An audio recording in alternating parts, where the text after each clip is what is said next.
Sir నమస్కారం sir. ఇప్పుడు మీ ఏదైతే ఇప్పుడు నిజామాబాద్ కాన్స్టిట్యున్సీ రూరల్లో మరి ఎట్లుంది సార్ పరిపాలన ఎట్లుంది? గతంలో మీరు బీఆర్ఎస్ పార్టీని చూశారు, ఇప్పుడు ఉన్నటువంటి కాంగ్రెస్ పార్టీ రేవంత్ రెడ్డి గారిది ఉంది, ఎట్లుంది సార్ పాలన? రేవంత్ రెడ్డి పాలనకు అడిగేది లేదు. రేవంత్ రెడ్డి అన్నది ఒక ఆణిముత్యం. రాజశేఖర రెడ్డి గారు ఏదైతే రైతులని కానీ పేదలని కానీ మరిపించిండో అంతకంటే ఎక్కువ ఇప్పుడు రేవంత్ రెడ్డి గారు చేయడం జరుగుతుంది.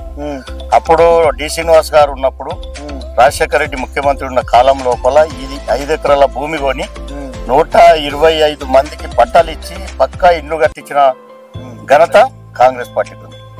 మళ్ళా ఈ 10 సంవత్సరాలలో ఒక మట్టి తీయంది కూడా ఉంటే ఈ సంవత్సరం నరలో సీసీ రోడ్లు కూడా ట్రైన్లు కూడా వేయడం జరుగుతుంది. మరి ఎట్లుంది సార్ అభివృద్ధి ఎట్లుంది కాంగ్రెస్ పార్టీ వచ్చిన తర్వాత?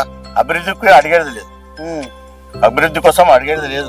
ఏది కావాలంటే అది ఇవ్వడమే కానీ ఇయ్యమన్నది లేదు. మరి రైతులకు కూడా రుణమాఫీ చేస్తలేరు, బోనస్ ఇస్తలేరు, ఇవన్నీ ఒట్టి మాటలు చెప్పిండు, అబద్ధాలు చెప్పిండు రేవంత్ రెడ్డి అంటారు కదా.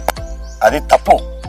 ఎవరో గిట్టని వాడు మాట్లాడుతుండే తప్ప 10 సంవత్సరాలు రుణమాఫీ చేస్తున్న రైతులకు ₹1,00,000 ఇప్పటి వరకు ఇవ్వలేదు.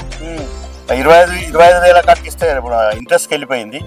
మేము ఒక ఏకకాలంలో ₹2,00,000 రైతుకు మాఫీ ఇస్తాం. మీరు ఈ పర్యటనకు వచ్చారు కదా సార్, ఏ పనుల కోసం ఏ చూడడానికి వచ్చారు మీరు? ఎన్ఆర్జీఎస్ కింద వర్క్ చాలా అయింది, మా గ్రామస్తులు చేస్తా ఉన్నారు. అదే విధంగా పర్యాటన చూసిపోదామని చెప్పేసి ఇన్స్పెక్షన్ చేద్దామని మేము ఎండిఓ గారు కూడా రావడం జరిగింది. పనులు ఎట్లా జరుగుతున్నాయి సార్? మరి చురుగ్గా జరుగుతాం.